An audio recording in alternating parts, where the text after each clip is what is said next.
Hello दोस्तों, इस YouTube channel पर आपका स्वागत है।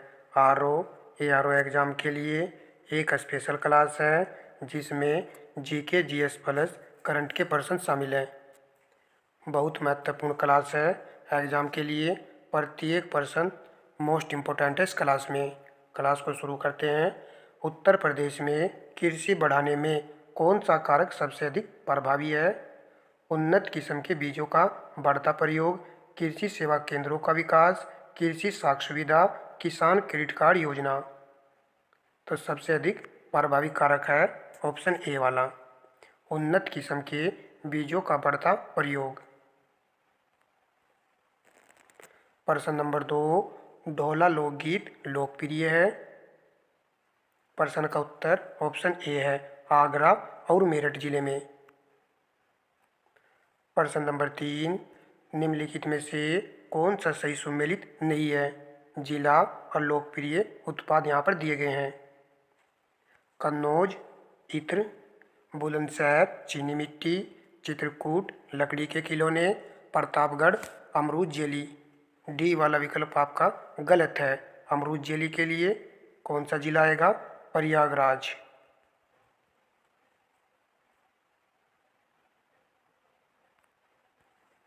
नेक्स्ट प्रश्न देखते हैं। उत्तर प्रदेश के किस जिले में पहला मिशन शक्ति कैफे खोला गया? इम्पोर्टेंट है, वेरी वेरी, प्रश्न पत्र में छप सकता है। गोंडा, झांसी, बलिया, हमीरपुर। प्रश्न का उत्तर ऑप्शन ए है, गोंडा में खोला गया है मिशन शक्ति कैफे। प्रश्न नंबर 5, उत्तर प्रदेश के वर्ष 2023-24 के बजट के संदर्भ में निम्न कथनों पर विचार करें। वर्ष 2021-22 में प्रदेश के सकल राज्य घरेलू उत्पाद जीएसडीपी में 16.8% की वृद्धि दर्ज की गई, जो देश की विकास दर से अधिक है। दूसरा पॉइंट देखिए, वित्तीय वर्ष 2023-24 के लिए जीएसडीपी में वृद्धि की दर 19% अनुमानित की गई। उपर्युक्त में से कौन सा कथन सत्य है? तो यहाँ पर दोनों कथन सत्य हैं। ऑप्शन सी आपका करेक्ट आंसर है।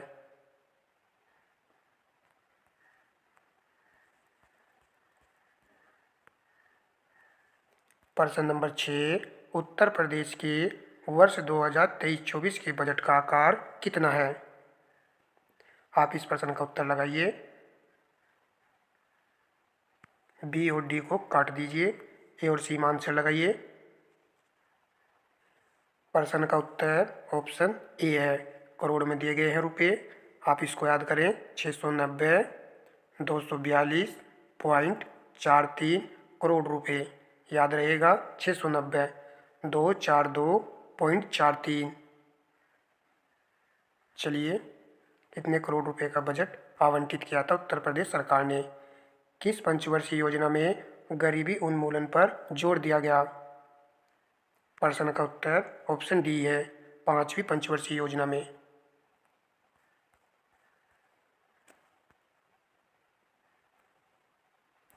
प्रश्न नंबर 8, 2011 की जनगणना के अनुसार निम्नलिखित में से कौन सी बात सही नहीं है?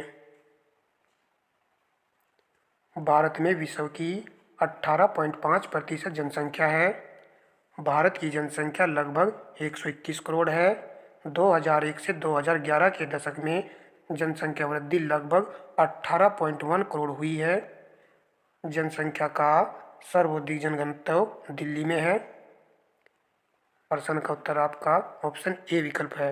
यहाँ पर दिया गया था 18.5, जबकि है कितना? 17.5%। अन्य सभी पॉइंट यहाँ पर सही लिखे हुए हैं। प्रत्येक प्रश्न को ध्यान से बस देखना है।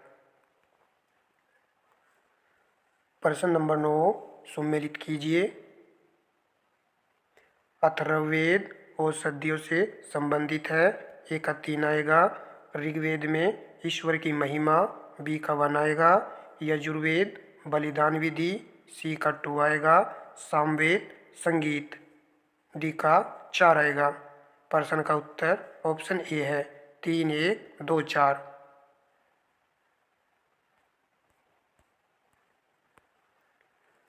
प्रश्न नंबर 10, राज्यों के निर्माण का सही क्रम है? प्रश्न का उत्तर ऑप्शन सी है, आंध्र प्रदेश, गुजरात, नागालैंड, हरियाणा। आंध्र प्रदेश की स्थापना हुई थी, आप जानते होंगे, 1953 में। गुजरात की स्थापना हुई थी 1960 ईस्वी में। नागालैंड की स्थापना हुई थी 1963 ईस्वी में। और हरियाणा की स्थापना हुई थी 1966 ईस्वी में। आपके प्रश्न का विकल्प सी सही उत्तर है। प्रश्न नंबर 11, वे कौन से मूल अधिकार हैं जो केवल भारतीय नागरिकों को प्राप्त है, विदेशियों को प्राप्त नहीं है? प्रश्न का उत्तर ऑप्शन डी है, अनुच्छेद 1516, अनुच्छेद 19 और अनुच्छेद 29 और 30 विदेशी नागरिकों को प्राप्त नहीं है। बड़ा अच्छा और महत्वपूर्ण प्रश्न है। क्लास में सभी प्रश्न एक से बढ़कर एक हैं। आप वीडियो को फटाफट लाइक कर दीजिए।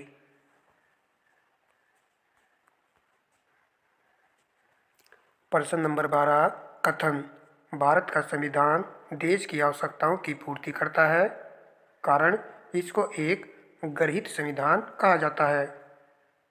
उपर्युक्त के संदर्भ में निम्न में से कौन से कथन सत्य हैं? देखिए, इस प्रश्न में कथन और कारण दोनों ही सही हैं। प्रश्न का उत्तर ऑप्शन बी है, परंतु यहाँ पर आर ए की सही स्पष्टीकरण व्याख्या नहीं करता है।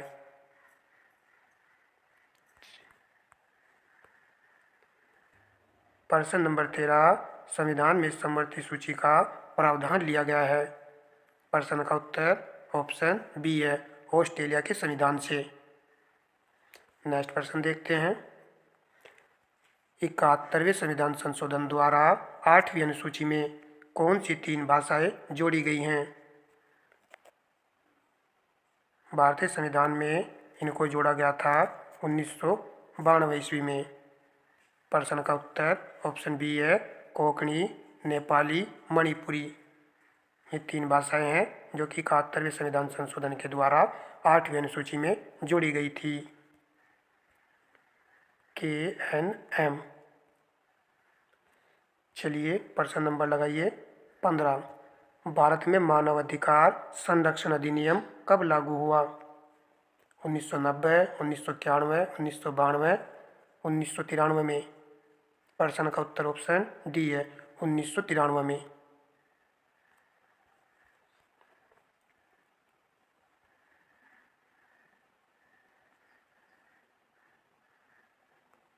प्रश्न नंबर 16, निम्नलिखित में से कौन सी भारतीय अर्थव्यवस्था की विशेषताएं हैं? कूट की सहायता से सही उत्तर चुनिए। कृषि की प्रधानता, वर्धित बेरोजगारी, उद्योग की प्रधानता, न्यूनतम प्रति व्यक्ति आय। प्रश्न का उत्तर ऑप्शन सी है, 1, 2, 4।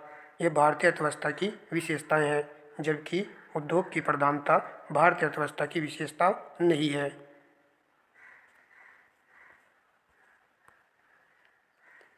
प्रश्न नंबर 17, नोमैडिक एलिफेंट 2023 युद्धाभ्यास से संबंधित देश है।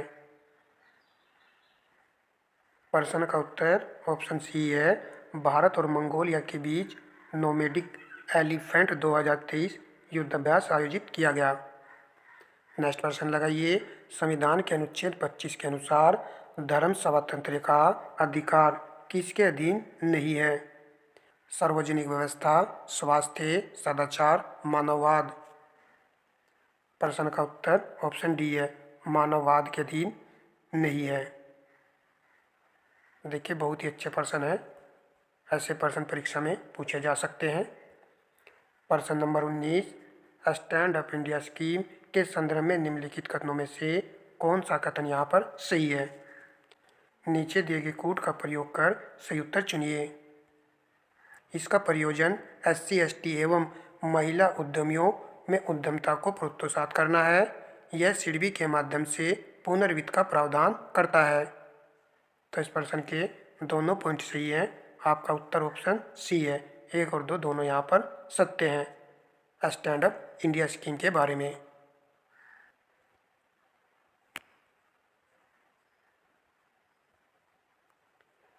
प्रश्न नंबर 20, सेवा कर के संदर्भ में निम्नलिखित कथनों पर विचार करें।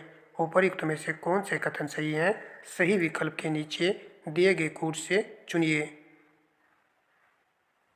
सेवा कर यह एक प्रत्यक्ष कर है, यह एक अप्रत्यक्ष कर है। यह 1994-95 की अवधि में लागू किया गया। प्रश्न का उत्तर ऑप्शन सी है। केवल 2 और 3 यहाँ पर सही है। सेवा कर यह प्रत्यक्ष कर नहीं है, यह तो अप्रत्यक्ष कर होता है। सेवा करनी है तो अप्रत्यक्ष तरीके से कीजिए। हल्का सा रिलेट किया है। प्रश्न नंबर 21, विरंजक चूर्ण के लिए कौन सा कथन असत्य है? जल में अधिक विलय होता है, हल्के पीले रंग का चूर्ण है, ऑक्सीकारक है, तनु अम्ल से प्रतिक्रिया से क्लोरीन गैस निष्कासित करता है। प्रश्न का उत्तर ऑप्शन ए है, यह जल में अधिक विलय है।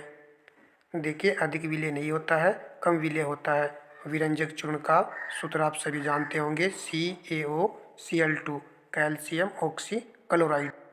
ये नीचे के पॉइंट आपको याद रखने हैं कि यह हल्के पीले रंग का चूर्ण होता है और तनु अम्ल से प्रतिक्रिया करने के बाद क्लोरीन गैस निष्कासित करता है। प्रश्न नंबर 22, सूची फर्स्ट को सूची सेकंड से सुमेलित कीजिए। नीचे दिए गए कोड की सहायता से सही उत्तर को चुनिए। सूची फर्स्ट में मुद्रा दी गई हैं और सूची सेकंड में यहाँ पर देश दिए गए हैं। वैहत मुद्रा किस देश की है? तो यह है थाईलैंड देश की। ए का 2 आएगा। रिंगिट मलेशिया की है। बी का 3 आएगा।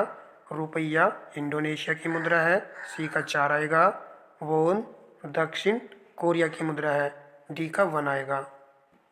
2, 3, 4, 1 ऑप्शन सी में हमारा प्रश्न का उत्तर है।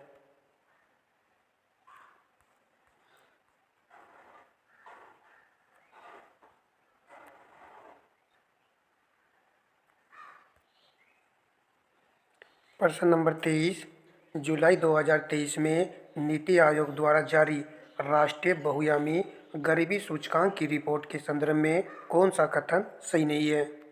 वेरी इंपॉर्टेंट प्रश्न है।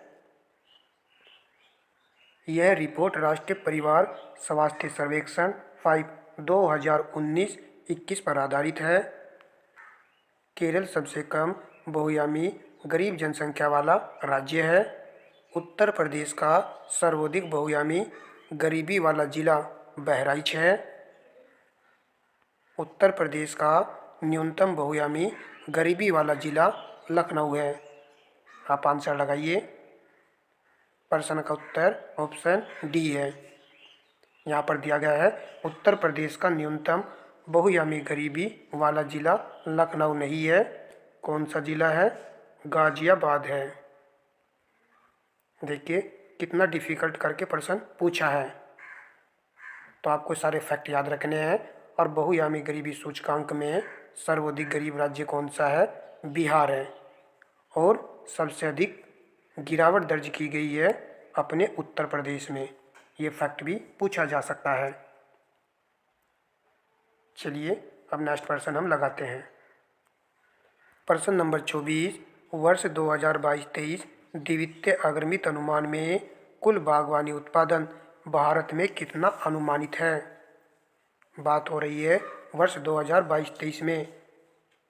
प्रश्न का उत्तर ऑप्शन ए है 351.92 मिलियन टन भारत में बागवानी उत्पादन अनुमानित है। प्रश्न नंबर 25, वर्ष 2021-22 में सब्जी उत्पादन में शीर्ष 2 राज्य हैं। प्रश्न का उत्तर ऑप्शन ए है। प्रथम राज्य अपना उत्तर प्रदेश है और दूसरा राज्य पश्चिम बंगाल है।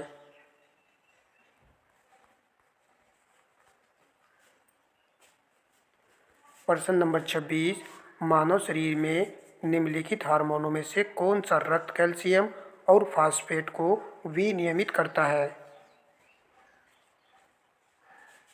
प्रश्न का उत्तर ऑप्शन सी है पाराव2 पैराथाइरॉइड हार्मोन।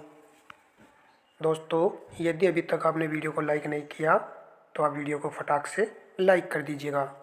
प्रश्न नंबर 27, गोल कृत्रिम मेनेटोड से होने वाला रोग है। गलत नहीं होना चाहिए। प्रश्न का उत्तर ऑप्शन ए है फाइलेरिया।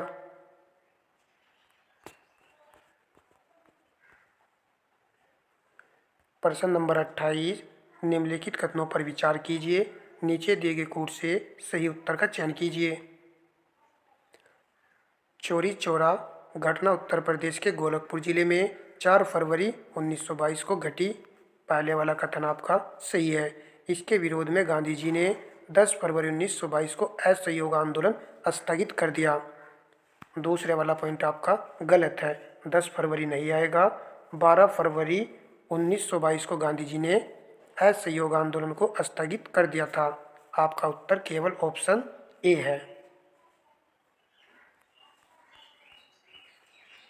प्रश्न नंबर 29, निम्नलिखित में से कौन से वर्ष 1928 में इंडिपेंडेंस फॉर इंडिया लिंक के गठन से संबंधित था। नीचे दिए गए कोड की सहायता से सही उत्तर चुनिए। तो आपको यहाँ पर सही उत्तर का चयन करना है। इंडिपेंडेंस फॉर इंडिया लिंक से संबंधित थे जवाहरलाल नेहरू, सुभाष चंद्र बोस। प्रश्न का उत्तर ऑप्शन सी है, 1 और 4 यहाँ पर सही है।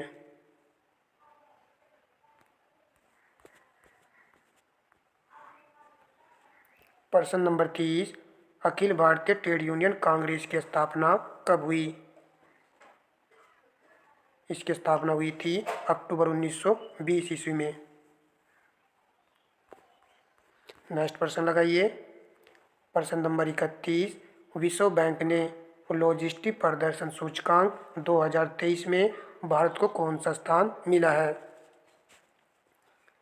देखिए, कथन के माध्यम से भी इस प्रश्न को बनाया जा सकता है। लॉजिस्टिक प्रदर्शन सूचकांक 2023 किसने जारी किया। विश्व बैंक ने जारी किया। और इसमें भारत को कौन सा स्थान मिला है, 38वां स्थान मिला है। और प्रथम स्थान किसको मिला है, सिंगापुर को। तो इस तरीके से फैक्ट देकर भी प्रश्न पूछा जा सकता है। चलिए, बी आपका यहाँ पर राइट उत्तर था। प्रश्न नंबर 32, 22 अप्रैल 2023 को किस थीम के साथ विश्व पृथ्वी दिवस मनाया गया। प्रश्न का उत्तर ऑप्शन ए है, हमारे ग्रह में निवेश करें। यह इस बार की थीम थी। प्रश्न नंबर 33, चंद्रगुप्त मौर्य का पश्चिम भारत में प्रभाव था, यह सिद्ध होता है। किस लेख और किस अभिलेख से यह सिद्ध होता है। प्रश्न का उत्तर ऑप्शन सी है, रुद्रदामन के जूनागढ़ अभिलेख से। चलिए, नेक्स्ट प्रश्न लगाते हैं। निम्नलिखित में से कौन सी एक घटना चतुर्थ ओगल मैसूर युद्ध से संबंधित नहीं है। चतुर्थ ओगल मैसूर युद्ध हम सभी जानते हैं कि यह कब हुआ था, 1799 ईस्वी में। टीपू द्वारा नेपोलियन से पत्र व्यवहार, पहले वाला पॉइंट सही है। वेलेजली को मार्किवस की उपाधि, तो ये भी सही है। टीपू की मृत्यु, तो ये भी सही है यहाँ पर। प्रश्न का उत्तर आपका ऑप्शन डी है, अंग्रेजों द्वारा मैसूर को अपने प्रत्यक्ष नियंत्रण में ले लेना। तो यह चतुर्थ ओगल मैसूर युद्ध से संबंधित नहीं है। सभी फैक्ट इंपॉर्टेंट है इस प्रश्न के। अब हम देखते हैं सूचकांक। प्रमुख सूचकांक 2023 देखेंगे। अब देखें, इनसे प्रश्न 100% बनता है। जलवायु परिवर्तन प्रदर्शन सूचकांक, जारीकर्ता जर्मन वॉच है।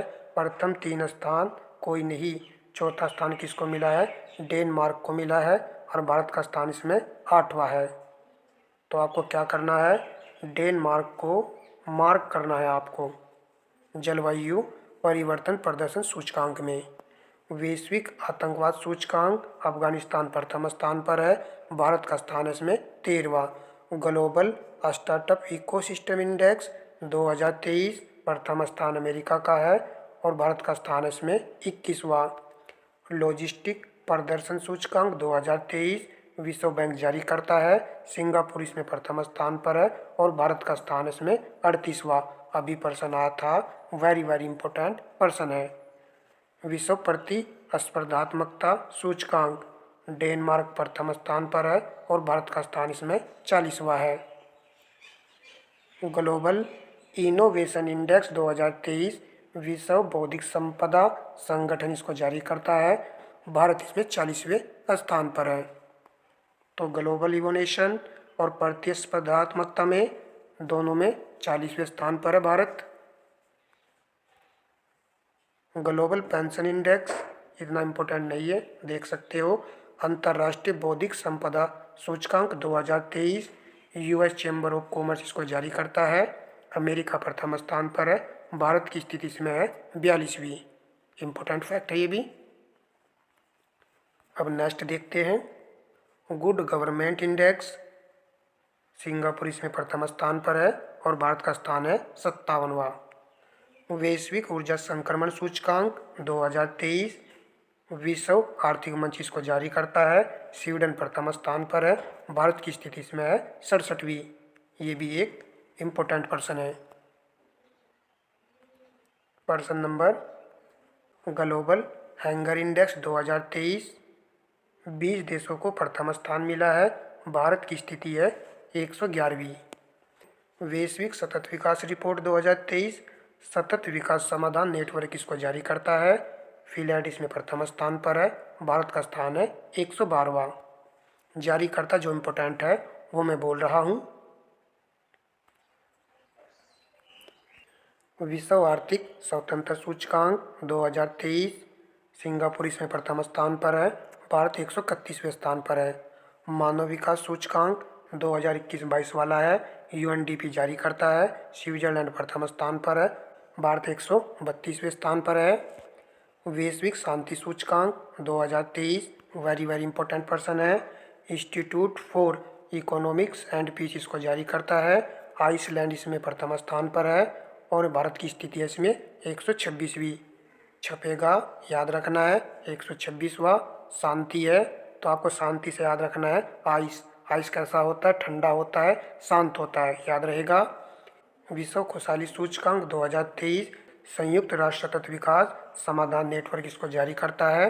फिनलैंड देश प्रथम स्थान पर है, हम सभी जानते हैं, और भारत की इसमें रैंक है 126वीं। तो ये भी याद रखना है। ग्लोबल जेंडर गैप इंडेक्स 2023 विश्व आर्थिक मंच इसको जारी करता है। आइसलैंड देश इसमें प्रथम स्थान पर है। भारत इसमें 127वीं रैंक पर है। विश्व प्रेस स्वतंत्रता सूचकांक कौन जारी करता है? रिपोर्ट्स विदाउट बॉर्डर्स जारी करता है। नॉर्वे का प्रथम स्थान है और भारत का स्थान है 161वां।